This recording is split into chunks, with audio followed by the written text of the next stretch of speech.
to record this. And what I'll do is I'll give like a little preamble. Yeah. I'll say, hey, Jamie, I first met Jamie here and there, and then I'll kind of go into that. So the first question that I ask you is, how have you and your family been since March 16th? Mm-hmm. How's everything going? You guys stir crazy, or are you ready to get back to the norm? Stir crazy, yeah, but it's good to have the kids home. It was good to have the kids home. I mean, there's a lot of negative, and of course, it's tragic what's going on and everything. But having the kids home and me being able to spend more time with the kids, that was a good thing. Stir crazy, yeah, we're all stir crazy.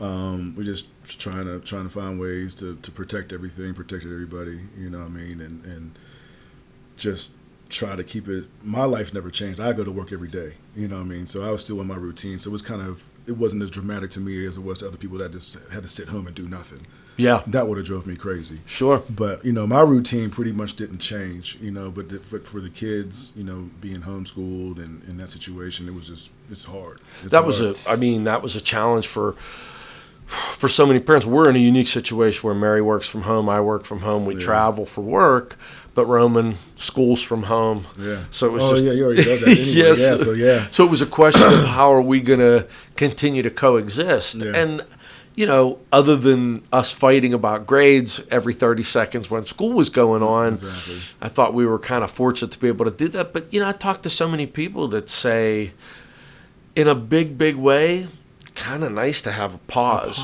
A pause. Because if we wasn't, we'd be running all over the world doing soccer games and, doing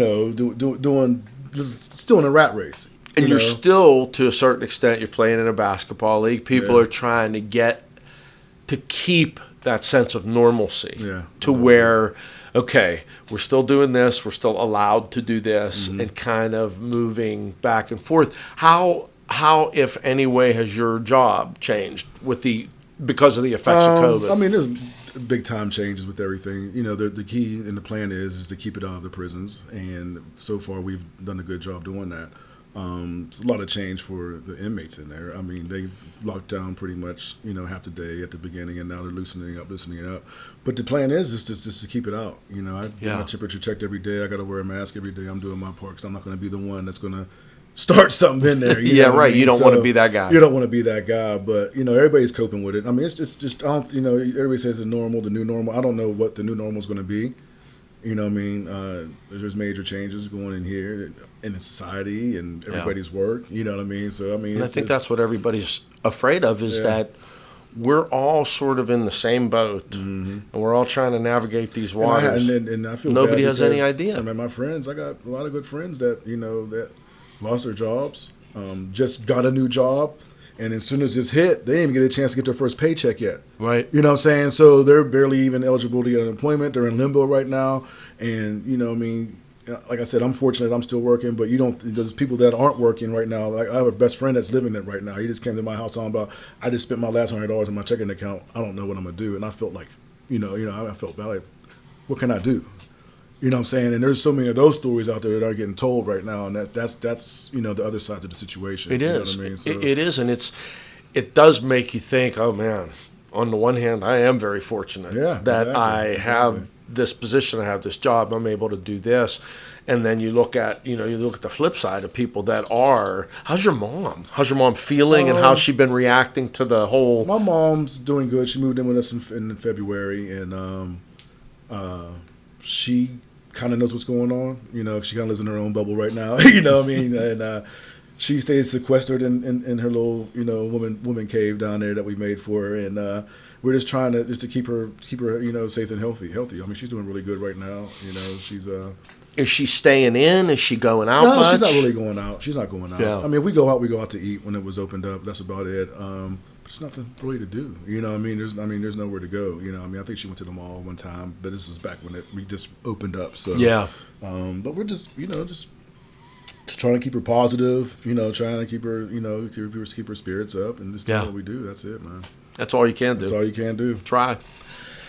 So I'm gonna say a statement. I want you to tell me if you agree or disagree. I have often said, probably more times than I should, that the only two things that I personally have ever seen be able to unite multitudes of people of all persuasions and races and creeds and colors.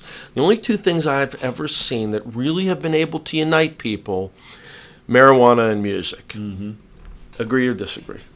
Very much agree. I very much agree. What is it about it? What is it? I asked the musicians, talked to a couple musicians in this type of conversation, and I said, what is it about music and marijuana that make this perfect marriage? I mean, listen, you could throw all the old examples out of Willie Nelson and Snoop and all these guys that are notorious. But the fact of the matter is that pot and marijuana and music have been around since the jazz age. And jazz musicians are still notorious for just sitting around toking for a while and then just playing jazz. What is it about pot and music, man? It's just they just go together hand in hand. You know what I mean? It's just, I have been acquainted with many people of many different backgrounds, and it's the same conversation. Oh my God, where'd you get this from? You know what I mean? I did this. You know what I mean? It's just like, oh my, and then you just get into like a cipher of just you just find commonalities amongst each other. You know what I'm saying? And the era that we grew up in, you know what I'm saying, I didn't always listen to hip hop and rap because it wasn't really even out yet when we was young in this area, you know what I mean? Yeah. So I'm got all kind of musical backgrounds. So I got to smoke with this person and listen to this music, and smoke with that person, listen to that music, and it's just, you know what I mean, there's nothing awkward or anything about it. You know what I mean? So I mean, it just brings multitudes together, man. I mean, you could go to somebody's cookout and they invite you and they have all their friends there and you don't know nobody there, but you find a group of people hanging over there and you know what they're doing.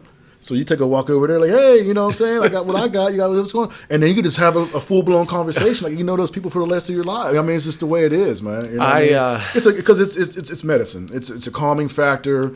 It makes you, depending on how you're feeling and what your mood is, it just focuses you in on a certain thing or for a certain aspect of that person that you get a vibe on. You know what I mean? You just figure it out from that point on, man. I mean, and then when you get the music involved, that's a whole nother animal with it. It is a whole nother animal. And it really brings, again, people realize, I didn't know you like this song. I don't know you like this song, Exactly. And then you get into that same, and I've been at many parties where I've been the guy going like this, looking at the group, and then have somebody come and hold up and go, come on over. Yeah. So it's actually like, definitely breaking bread.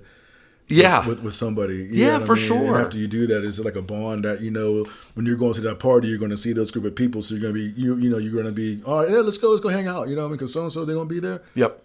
Yeah, okay, let's go. You know what I mean? Yeah. So that's just what it is. You know what I mean? So what is your earliest marijuana memory? I didn't start enjoying cannabis until college. So my first experience of it was in college, and when I was going to Akron, and we would just, go to practice. Everything's a routine, blah, blah, blah. And I'm going to be at so-and-so's house at 8 o'clock and we were broke. And this is the thing is that, I had a couple of my friends over the last weekend, and the same people I've been smoking with for, 25, 30 years. Sure. You know what I'm saying? We're still doing the same thing when we get together. It's still doing the same thing that we were doing in that raggedy-ass apartment back in 1997, 6. You know what I'm saying? Yeah, of course. Nothing has changed. You know what I mean? It's crazy. Only thing is I'm trying to get them to smoke papers and get away from the blunts because I can't do the blunts no more. You know what I mean? I got my cones. I got my. And we're gonna get to that question. We're gonna get to that. What I mean? So they call me bougie. I am bougie when it comes to my stuff. I'm very bougie. I've earned that right to. You know what I mean? I just came from my friend's house, like I just told you earlier, and they're over there smoking their blunts, and I pull out my joint, and I'm smoking my joint. Like, you want to hit my? No, I'm good. No, I'm good. I'm just me. I don't have to. I'm not in that point in my life where I have to smoke what they smoke. You're comfortable in you know what I mean? You're comfortable in your own skin. Exactly. That's honestly, I've told my daughter that a million times. I didn't become comfortable in my own skin until I was probably early to mid 40s. Mm. It took a while for me. She's kind of there already. You don't want people to judge you. That's why. You know what I mean? Judge you, or you know what I mean? Just, you know what I mean? This is what it is. You know is. What I mean? I don't it's care. Almost anything, and it can sometimes be a difficult conversation to have. That's what, when I talked to my buddy David, I said, he said to me at the beginning, he goes, "No, I just got to tell you that this is the first time I've ever talked to anybody publicly about my weed consumption," which led us into a whole different discussion about, you hate to see, because you've been immersed in the culture for as long, if not longer than I have. You still hate to see it as a taboo. It still stinks that you have to, there's so many still people who still, if I hear gateway drug one more time, for a theory that's been debunked for 40 years. For legal disclaimers, I am a card-carrying member. yeah. But you're 100% right, and I let it be known. I don't care. You could judge me all you want. Right. You know what I'm saying? It helps me. Yes. It medically does help me. You know what I'm saying? 27 years ago, did I know that? I didn't know it, but I know it made me feel better after I was getting my head beat in all day long. You know what I mean? I just knew that. You know what I mean? I seen people turn to the pills and to this, to that, and I just found that it just helped me out. You know what I mean? So it worked for me. I'll skip ahead a bit. Then I will ask you: when did you realize that marijuana is a medicine?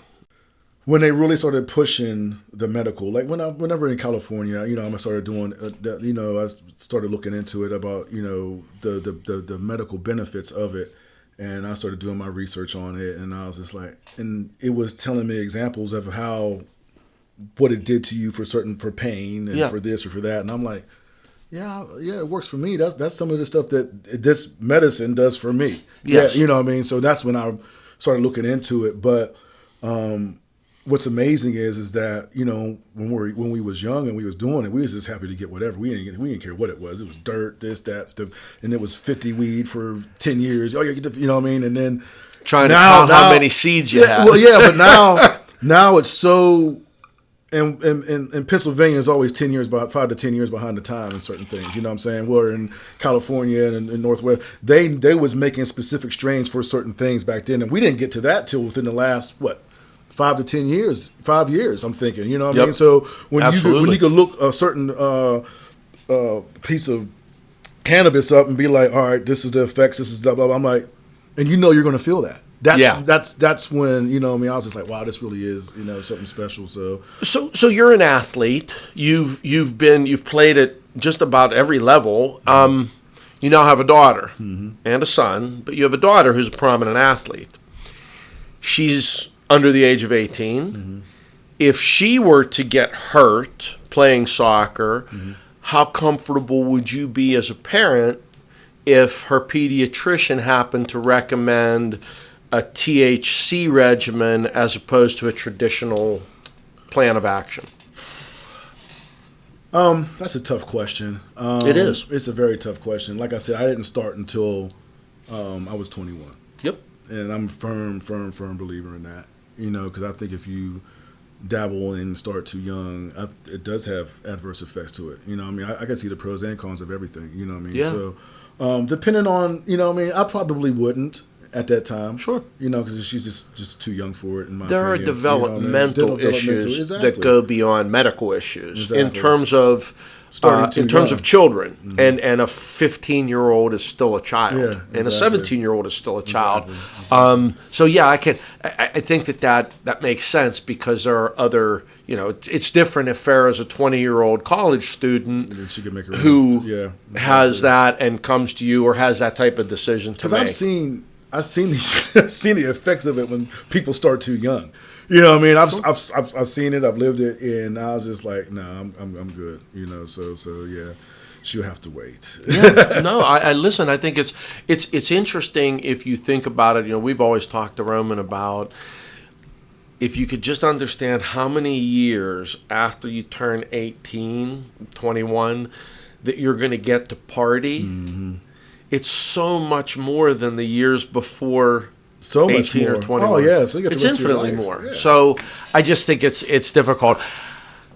How do you talk to your kids about marijuana?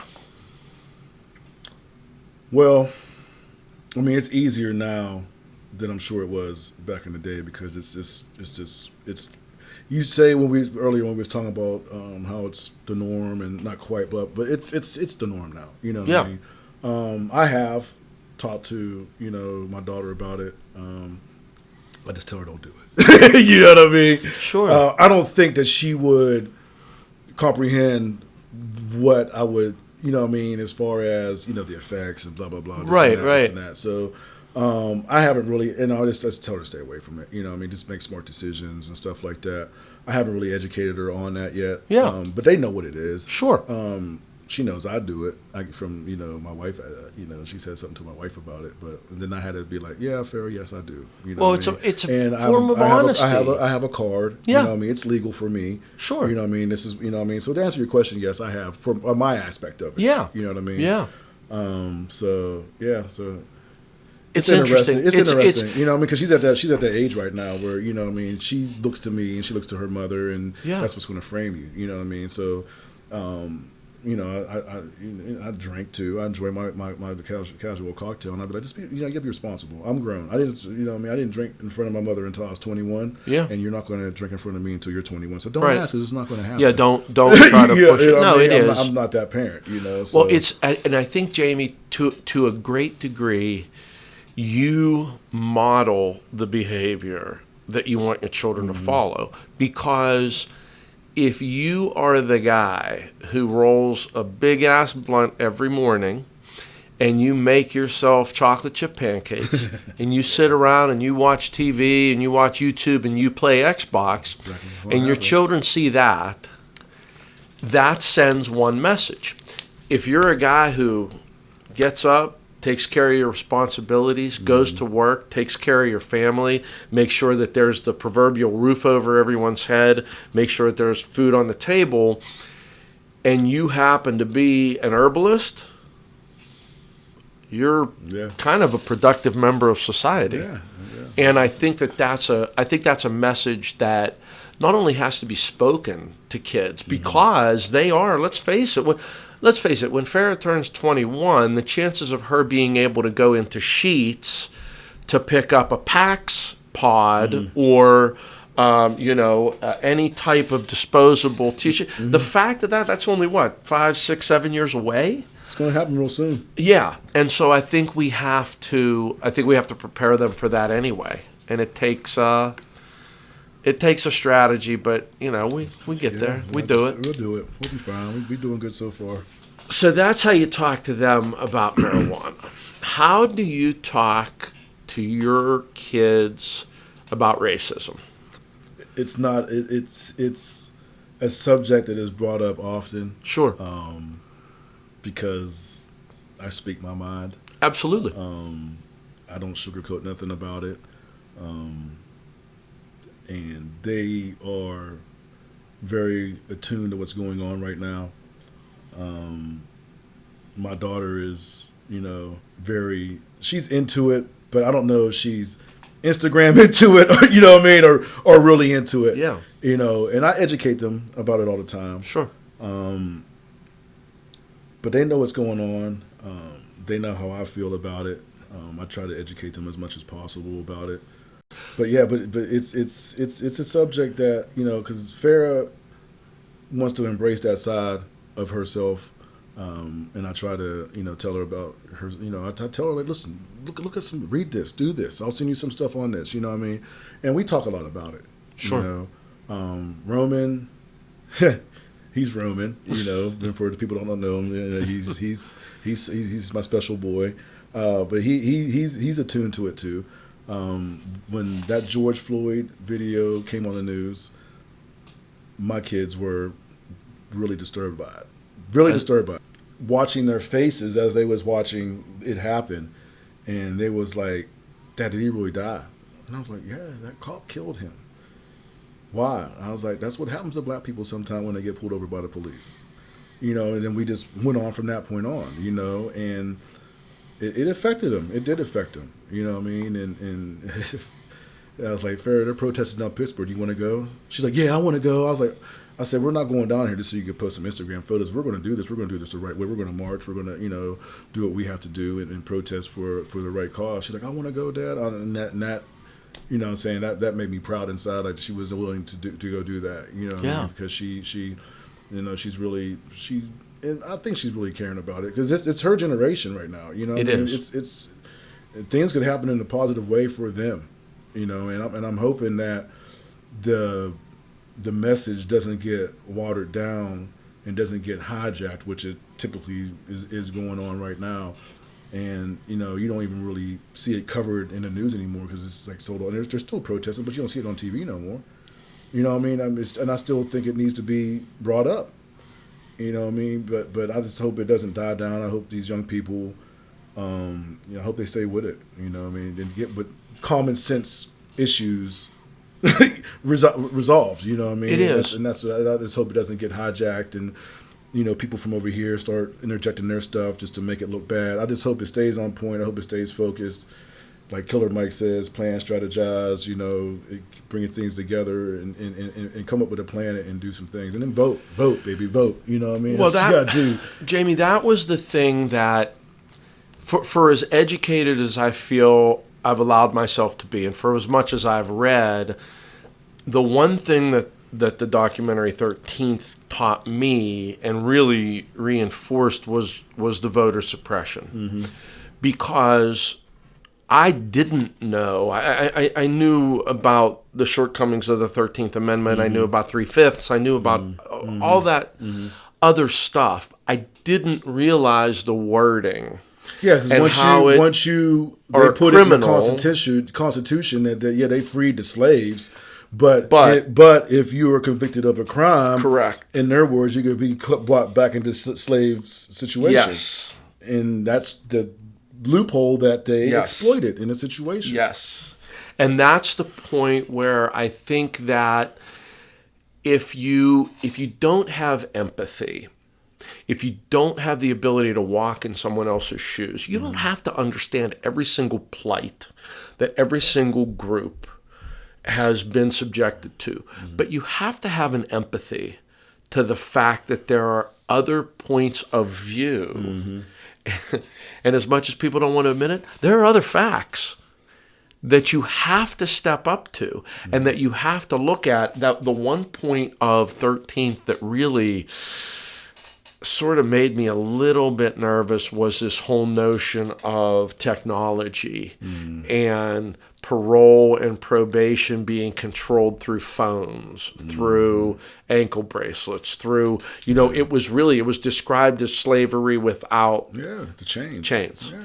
And so I think that the most important message has to be, in particular, white people have to be willing to learn. But as I say in a lot of my podcasts, we have to be willing to unlearn. And we have to be willing to look at who someone like John Lewis really was. More than just all of the other stuff. I said on my podcast last week, I don't think people realize John Lewis was one of those people that should be held in the highest of regards, and not just because of the climate right now, not just because he was one of those people his whole life. And he was one of those people who walked the walk. He wasn't involved in rhetoric. He was involved in action and in moving things forward. Well, everything goes hand in hand, and to get back to the 13th and all that. And, I look at history. I love history. And it's just, and I've been reading something online about the history of the slaves and how they built the White House and all that, how George Washington had slaves, how Thomas Jefferson had slaves, how all these presidents had slaves. And it was just blowing my mind reading all this stuff, you know what I mean? But it's the whole thing between the voting and the 13th and the Black Jim Crow, and it all goes hand in hand. You know what I mean? Yes. It's a system they just don't wake up and black people go to jail. It's a process that starts from when they're born. Inadequate preschool, inadequate schools, inadequate high schools, and they're getting no education. So when you drop out of school when you're 11th grade, what are you going to do? You're going to sell drugs. All right, well then, the government or the man, back in the day it was proven, They give you the drugs to sell in the hood so they could jam you up and then put you in jail. And that's the end game. So, everybody keeps talking about it. I'm a big proponent of education. If you don't have education, then you're not going to have anything. So they need to fix the schools. They need to fix, And that's when they say, well, it's systematic racism. It's not true. It's not. It is true. It is true. Very because true. they put the black people on this side of the city where the schools are shit and they have no way of getting out. But there is possibilities. You do have to perceive and persevere and, and have that drive. But not everybody has that drive. Maybe it takes to like 7th or 8th grade to get that drive. But if you don't get that opportunity when you're in 1st or 2nd grade, you're not going to make it to that point. So that's where it's just a system that just it keeps people down. But in the opposite side and to the other side, that you do have to take advantage of your resources. You do no matter what your situation is, you do have to try to make the best of a bad situation. But the best of what you have, the best of what I think. You have the means, the ability, the access to what can I do? I always tell my daughter the one thing, I didn't know anything about Angela Davis. Mm-hmm. I knew nothing about Angela Davis other than Eddie Murphy used to do a routine about her afro. Yeah. And the more I learned about Angela Davis, the more I became aware of why education is so important. Mm-hmm. She was as dynamic and important as she was in the 60s, continues to be now, because she was constantly educating herself. Mm-hmm. She was... I can't imagine how difficult it must have been to be a communist woman, African American, in 1960s America. Yeah. I mean... And then the trial that she went through and how she just, again, people don't understand, she fucking schooled the court. Mm-hmm. And it's just, again, it's one of those things that I don't think people have enough appreciation for it. But how would you have appreciation for it if you didn't allow yourself to learn about it? Learn about it, exactly. How would you have appreciation for learning why something is offensive to a group of people? So what if it's not offensive to you? Yeah. Does everything have to revolve around you? I do want to ask you one question because you brought up systemic racism. Is it difficult to be a person of color who works in the prison industrial complex? At the beginning, it is. I mean, it still is to me to this day. And I don't mean to put you on the spot. It's just you're in a unique situation, Jamie. Well, I mean, you're in a very unique situation. When you're, it's predominantly black, younger, men in there. And, they look at you and they be like, there's two ways they can take it, you know what I mean? So either they're going to try you to see if you're street or if you're soft or if you're this or if you're that, or they're going to try you or they're going to try to manipulate you, So I have to... This is when I first started, what I mean, and not in my position I'm in now. You just gotta just be yourself, you know what I mean, and you can't fall victim to the games that they want to play. And it is harder for a black person to be an officer, and in my position I am now, at the beginning until they get to understand the kind of person that you are, you know what I mean. So yeah. It is a little bit harder, and it's heartbreaking too. It's heartbreaking because I'm seeing 23 to 18 to 20-year-old. To 30-year-old, young kids, most of them are lifers. They make one mistake and their whole life is thrown away at like 24, 25 years old. And it's predominantly black. So I see the accomplishments of the goals being attained when I go to work all the time. Mm-hmm. And it's sad. And now I've been there almost 10 years now, and they got a whole different appreciation of me, and I know the guys there, and they know how I am. So it's not hard at all. Is there a way for you though to? I mean, again, it's easy for someone to ask you that question and say, well, do you consider yourself to be part of the problem? That's not the way that I word it, and that's certainly not the way that I think it. But it's gotta be frustrating. Is there a way that you see over the last 10 years you've been able to help? I mean, have you been able to improve? You can't really. You could be encouraging. You know what I mean? That's pretty much it. You know what I mean? If I know you know, he's a short term guy, and you know, he got less than 5 years or whatever the situation is, and he's an all right guy. You know, I'll be like, listen, man, blah blah blah, this and that. You really need to think about doing this. You really think about doing that, but it goes in phases.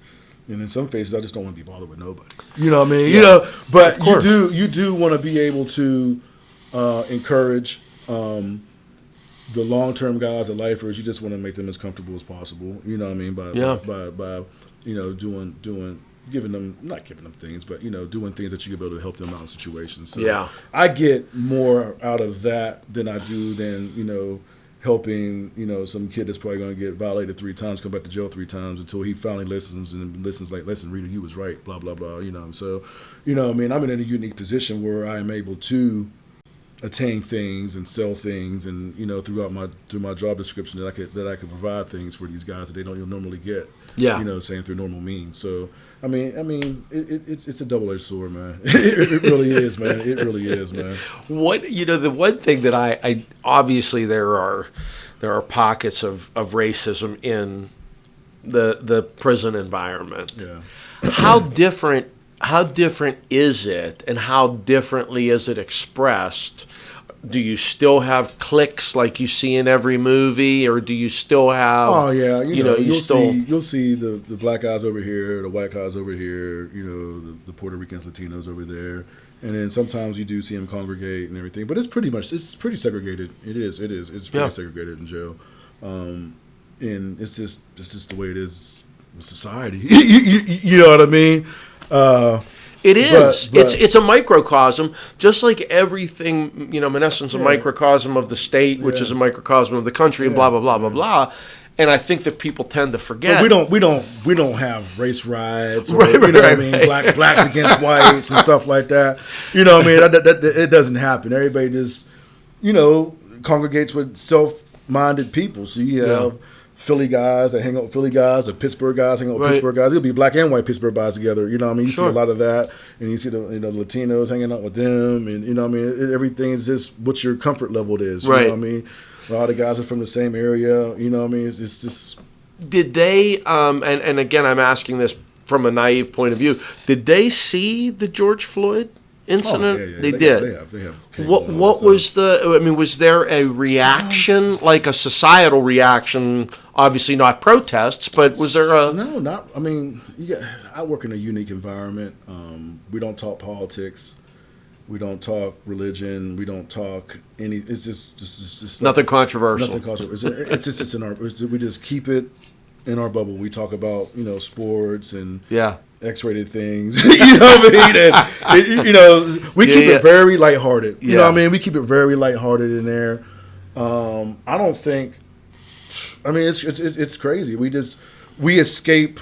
It's like an escape pod when you just walk into my office, and in my department. We just laugh, we crack up, you know what I mean, and our inmate workers come over, and they come cracking jokes. All we do is joke all day long, you know what I mean. It's a cool environment, you know what I mean. So it's not real heavy. We don't get heavy in there. That's at all. Good if you have that. If you have that in a heavy environment already, that's why you need that. You know what I mean? Yeah, if you can diffuse, it's almost like a diffusion. Yeah, exactly. So we don't talk. All right, lightning round. Blunt or cartridge? Blunt. Edible or joint? Joint. Bong or bowl? Bowl. Penguins, Pirates, or Stillers? Stillers. Godfather, Goodfellas, or CB4? Goodfellas. Goodfellas is my shit. George Carlin, Eddie Murphy, Chris Rock? Eddie Murphy. Eddie was a shit. Yeah, I just watched. I watched. I think it was Raw, the one where he was in the leather suit, and I was telling Roman. I said my ex-wife and I went to see that. Really? In '87. Oh, that's awesome, dude. And we almost broke up because of his routine about basically men only being as faithful as their options. And she's like, "Is that true?" No, that's not true. Come on, he's a comedian. What are you talking about? It's true, isn't it? You're really only... And I was like, it's just a comedian's way of, trying to get around it. It's men and women. Yeah, in today's for society, sure. you just can't pick on the men anymore. You know what I mean? I want to talk a little bit about football, and I want to get to the NFL. I want to talk marijuana and football and racism in football. But one of the effects of this COVID-19 is that college seasons are being canceled.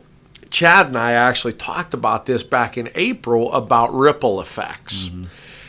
And one of those ripple effects is when a school like Akron or Central Michigan or whomever has 2 games a year, one against Ohio State and one against Penn State. Mm-hmm. And those 2 games bring in $3 million collectively. Now, the Big Ten is only playing conference games. The Ivy League isn't playing any games at all.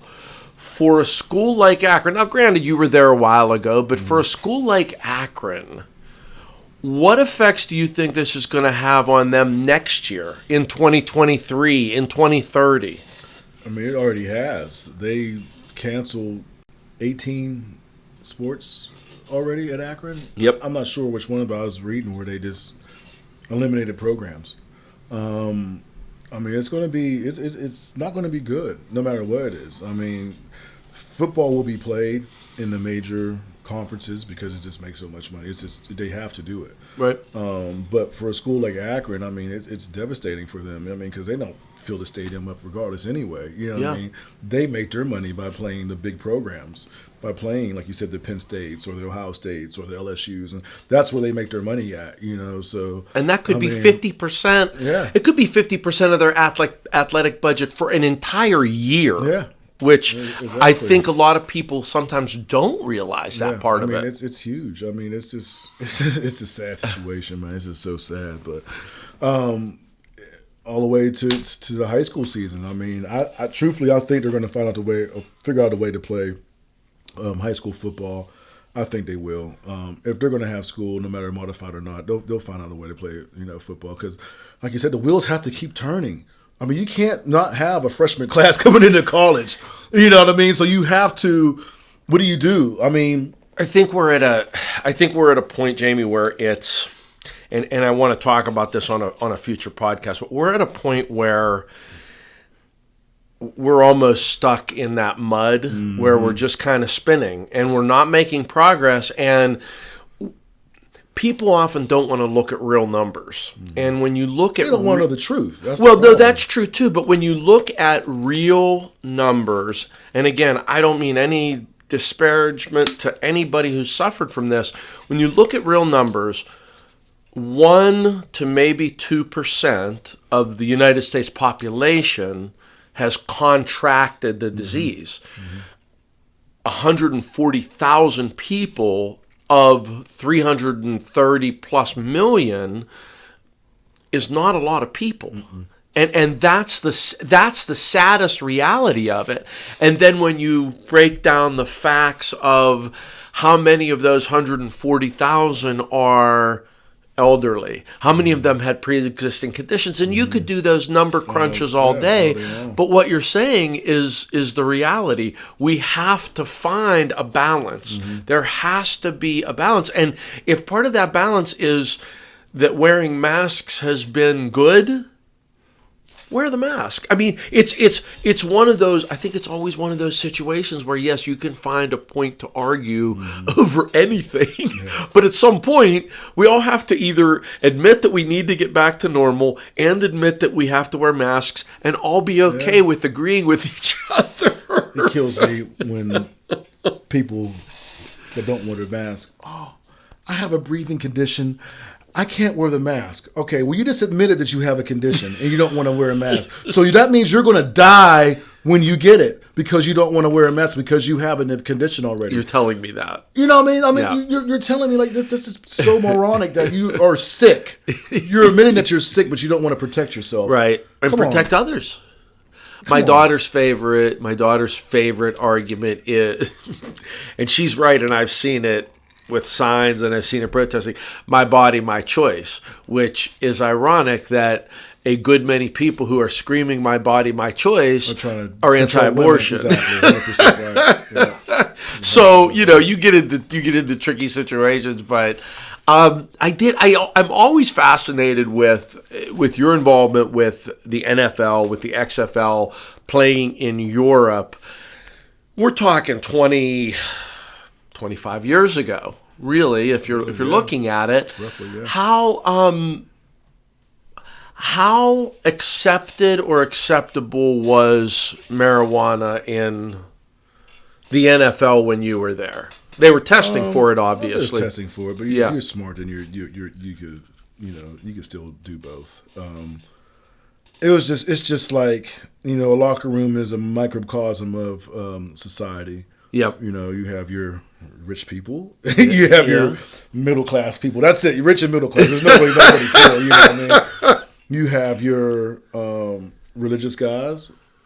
You have your just the married guys that they already have a family already that do this and do that. You have the young rich guys that do their thing, and you get to like the middle class and lower class guys like I was. You know what I mean? So you just find your groove that you go to, and then if the rich guys dabbled in marijuana, and like I said, we talked about earlier, it brings everybody together. It's communal. You know what I mean? It's very communal. You had a segment that did that. You had a segment that I wouldn't say a segment, but there's a couple, a handful of guys that turned to the pills. Like pills is just as bad as marijuana. You know what I mean? Yeah. I'm sure to this day, when the prescription pill era epidemic, it wasn't. When I played, it was you knew the guys that did it, and that's what they did, and you're in pain all the time. What are you going to do? They're giving it to you like Tylenol. It's a paycheck too, in the sense that I got to earn. Yeah, I have to earn. What am I going to do? You find your guys that that do that, and it's just like being any normal situation in life. You just go hang out and you smoke and you go party. You know what I mean? But accepting, how was it being in Europe? I wouldn't say accepting. You didn't let it be known. You know what I mean? Right. You just did your thing. You know what I mean? Yeah. So. Still guys to this day I still talk to. It's like the ultimate connector. So, but in Europe, I was in Scotland. It was rough in Scotland. They didn't have.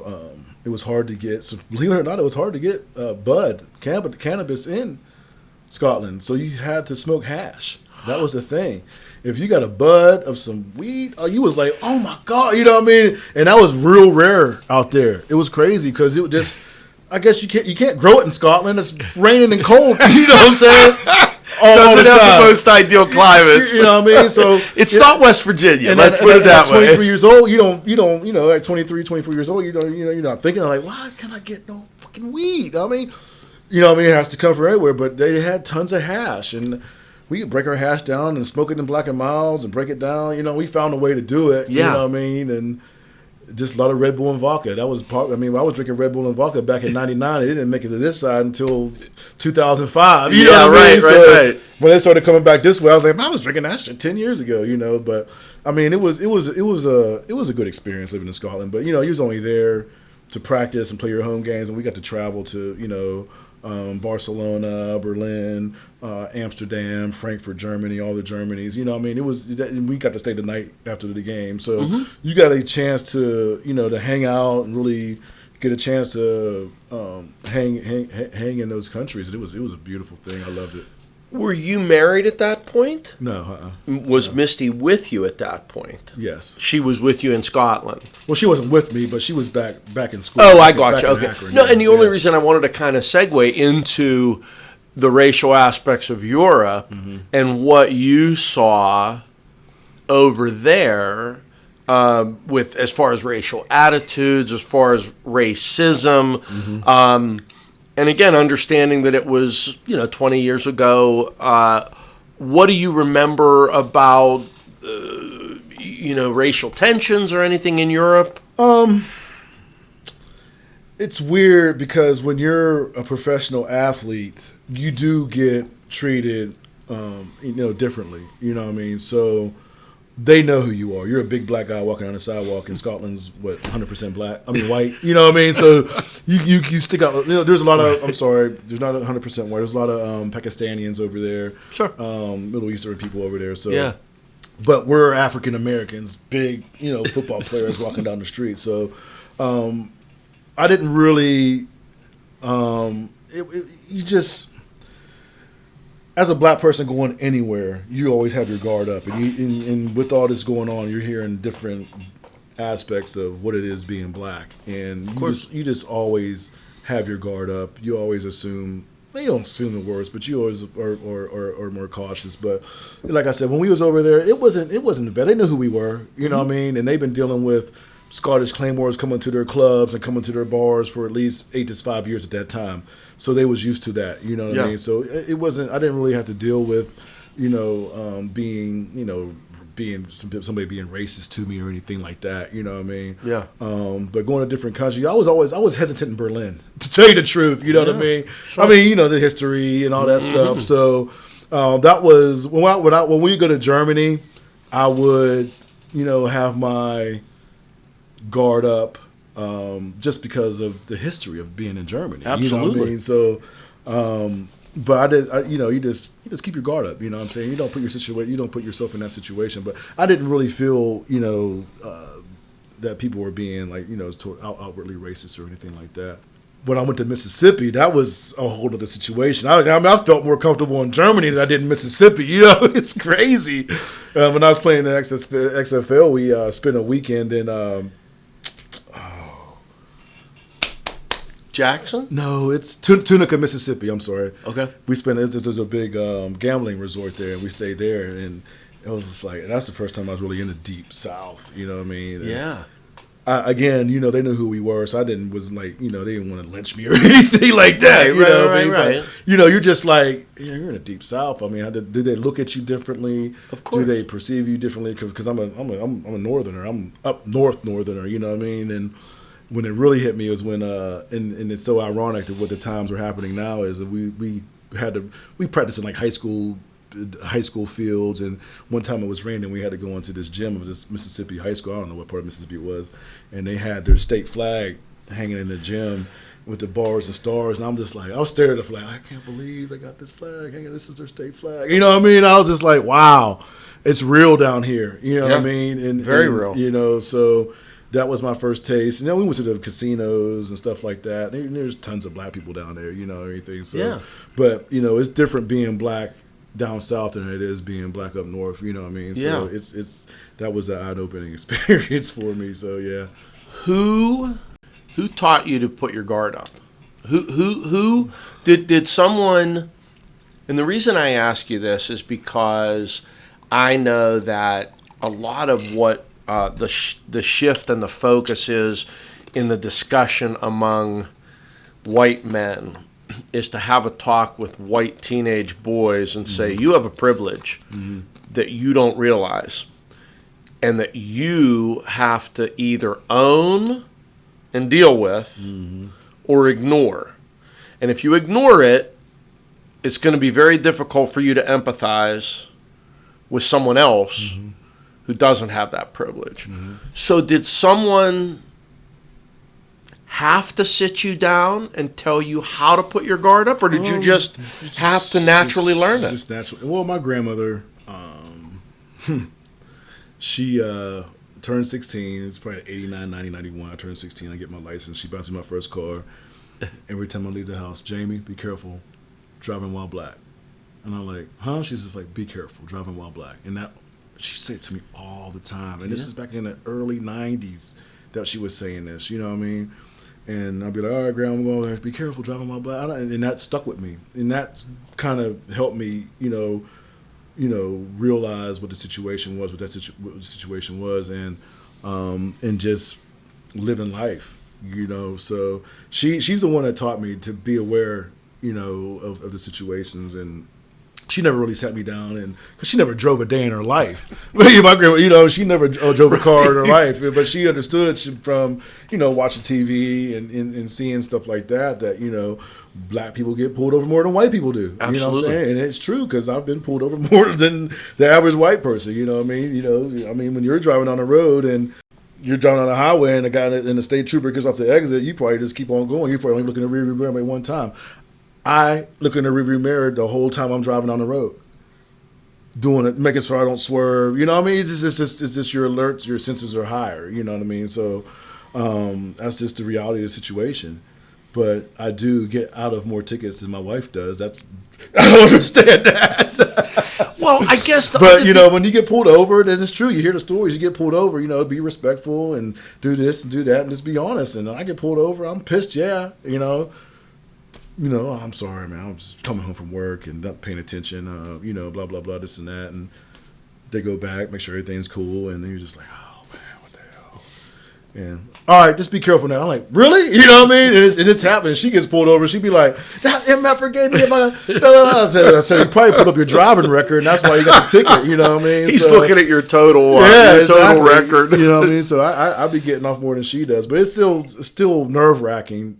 The whole process, you know what I mean? So well, I think, and your grandmother, I would think at the age that you were when your grandmother was trying to prepare you, there had to be a little piece of you that thought, "Oh, Graham, we're so far past that."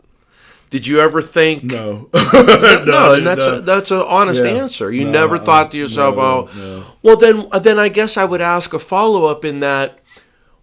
What, if anything, gives you hope that when Roman and Jordan get to be 45, that they're not going through the same types of stress that you are? Or do you think that it's inevitable because of human nature? I have hope. I mean, I have hope that, these young people, this shapes a new reality for these young people in Farrah's age. In Jordan's age. I hope it shapes reality that, learn history, learn about what's going on, learn about the past, and maybe these young kids will want to grow up to be politicians and make a change. That's the only thing that's going to happen. You know what I'm saying? Yeah. It's going to take these young people to vote and vote and vote and make a change. You know what I mean? You have to want to make a change and get educated and see what you want to do. So, I mean, I think this is going to, I hope it does. You know what I mean? You just have to get, everything has to get erased and put back together again. You know what I mean? You have to get, and I'm going to be honest with you, you have to get the old white people out and get new ideas and fresh people in. Yes. You know what I mean? Because it's just holding everything back. Yes. They don't care about the environment. They're going to be, you know what I mean? And it blows my mind because they got kids and grandkids. You don't care about the environment from when they get older. I mean, it's just you have a position to make a change right now you want to have generational wealth for your family and for your children, but you don't want to have the earth to live it on to enjoy it. Think about it. You know what I mean? It's crazy. It blows my mind. It always, the more that I was still young. I think I was 9 when Jimmy Carter got elected. And I remember how much criticism he got because he put solar panels on the White House. And he was this guy that just talked crazy. He was just some fucking peanut farmer from Georgia. But he started Habitat for Humanity. He had some pretty amazing ideas that Ronald Reagan just came in and said, those aren't going to work. We got to build up our military. We got to do this. And you hit on a point earlier, and I say this until I'm blue in the face. Education, education, education. Because you cannot change human nature. And generations will change. You and I can sit here and have this discussion. We can bring our kids together and talk to them about what Black Lives Matter means, more than a hashtag, more than this, more than that. We could talk to them about 13th. But until we educate, until we get into schools, and again, that's the only thing that I think Jordan and I really disagree upon. She is involved in more of an abolitionist movement. And I am a big believer in, you have to, if you want to defund an organization, particularly a law enforcement organization, you had better have a plan in place for the funds. And those funds better go toward education, mental health services, and social services. 100%. Because unless you address, in my humble opinion, unless you address those three issues, you're not going to be able to make children understand. You're not going to be able to show them, listen, guys, they're toppling statues of Christopher Columbus because of this reason. Yeah, exactly. And it's not propaganda. It's not whitewashing. It's not all of these ideas that people are giving. You're right. It's Jordan. It's Farah. It's Roman. It's Roman. It's them who you have to have the hope and the faith in. And I do. I'm always hopeful. I do. I think. I'm always hopeful because there's got to be a little bit. There's got to be a little bit more, and there's got to be a little bit better expectation of where we can go. Your mind has to be open. I got 2 more questions for you. The first of the last 2 is this. What is the worst lie that your mother ever told you? Now, I'll let you think about that just for a minute, because the reason I asked that is because I talked to my mom the other day, and she used to tell me this ridiculous, piece of information. She would never let me sleep in tube socks because she said that the upper part of the socks will cut off circulation to my feet, and I will fall face first if I try to get up to go to the bathroom. And I talked to her. I said, do you know how many times after I left your house that I slept in fucking tube socks? Yeah, so I think about that question because I always wonder, there had to be something that she just told you that you learned later in life. Mom, you were lying to me. My mom was pretty much an angel, man. I know your mom, so I believe you. She didn't even go over the speed limit, Chris. I'll be like, Mom, why are we driving so slow? You can't go over the speed limit. I'm like, she is an honest woman. Good. Seriously, she is. She just I can't think of anything. I really can't. She just is, There's not always an answer for every question. Yeah, exactly. There doesn't have to be. I know you don't have to be. Yeah, she just the speed limit thing always stuck with me. She just never wanted to break the law. She always wanted to keep me on the straight and narrow. You know what I mean? She would have been good with my dad, and I'm not so sure that there's not still a chance to connect those two, man, because she's a friend. My mom would be out, and my mom wouldn't. She would move out of time. No, not at all. Okay, this last question is easier, and I know that you want to talk a little bit about it, and I'll let you say whatever you want. What is the most difficult part about being the only black friend?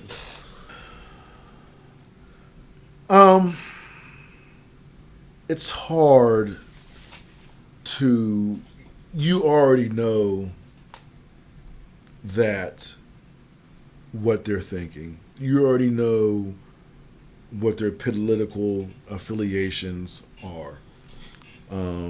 So I just don't want to go there, and I pray that when the drinks start flowing, that nothing crazy starts coming out of people's mouths. You understand what I'm saying? Because, absolutely. And I never had a problem with that.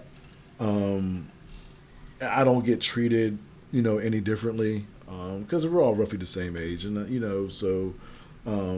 But I mean, it's there's just good parts, and there's bad parts. You know what I'm saying? But Jamie, there are comfort levels and familiarity levels that people get to when they have a friend of color. But here's the thing that I want to convey to these people that I'm their only black friend, is that I want to be a good representation of the blacks. I sound like Dave Chappelle.